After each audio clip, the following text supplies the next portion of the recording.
নমস্কাৰ, মই নেত্ৰজিৎ বৰা আৰু এই মুহূৰ্তত এক গুৰুত্বপূৰ্ণ খবৰ দিব বিচাৰিছোঁ। যিসকলে ধৰ্ষণ কৰে অধিকাংশই আজমলৰ দলৰ। বদৰুদ্দিন আজমলক এবাৰ উভতি ধৰিলে মন্ত্ৰী ফণীভূষণ চৌধুৰী আৰু ফণীভূষণ চৌধুৰীয়ে কেইবাটাও তাৎপৰ্যপূৰ্ণ মন্তব্য কৰিছে।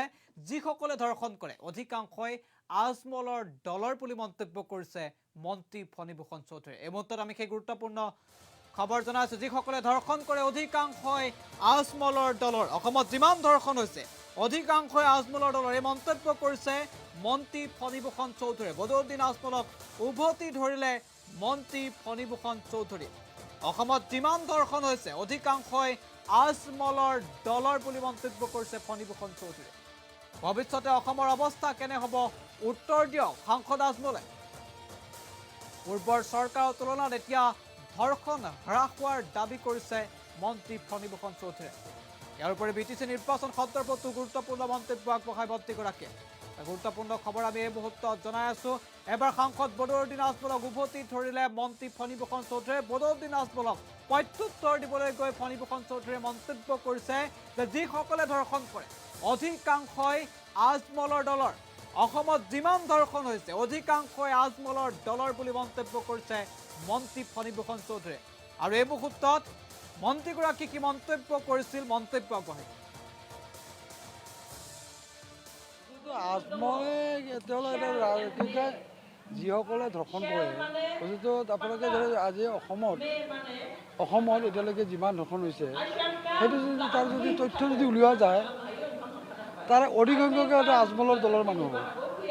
গতিকে আজমলৰ দলৰ মানুহ হ'ব। গতিকে এই কথাটো আচলতে আজমলকে সুধিব লাগে বস্তুটো যে ভৱিষ্যতে কেনেধৰণে হ'ব। কিন্তু মই জনাত তাৰমানে বৰ্তমানে মিত্ৰজোঁটৰ চৰকাৰৰ দিনত পূৰ্বৰ চৰকাৰৰ দিনত যিমান তাৰমানে ধৰ্ষণ বা তেনেধৰণৰ ঘটনাবিলাক ঘটিছিল বৰ্তমানৰ তাৰমানে মিত্ৰজোঁটৰ চৰকাৰৰ দিনত তাৰ আধাও হোৱা নাই। সেই কথাটো বস্তুটো ধৰি লওক মই সেই মন্তব্য মই নিদিওঁ। কিন্তু ইয়াত আমি বিটিচি যিটো নিৰ্বাচন আছে বিটিচি নিৰ্বাচনত আমি এটা মত সমষ্টিত আমি প্ৰাৰ্থীটো প্ৰদান কৰিছোঁ। আমি এতিয়া থুৰিবাৰী সমষ্টিটোত আৰু থুৰিবাৰী সমষ্টিটোত আমাৰ প্ৰাৰ্থীগৰাকী BPF-এ আমাক ছাপোৰ্ট দিছে। গতিকে ইয়াত আমি আমাৰ সমষ্টিটোৰ প্ৰাৰ্থীগৰাকীক আমি জয়ী কৰাৰ কাৰণে আমাৰ দলে কাম কাজ চলাই আছে। গতিকে এইখিনিয়ে ক'ম মই আজিৰ দিনটোত মই এইখিনিয়ে ক'ম।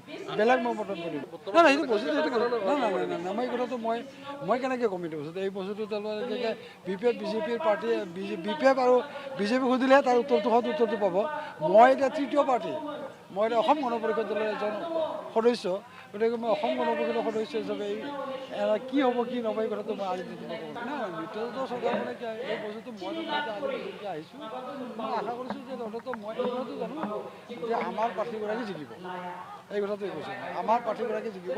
সেইটো পৰৱৰ্তী মই আৰু ভাবোঁ যে তাৰমানে BPF দলেই তাৰমানে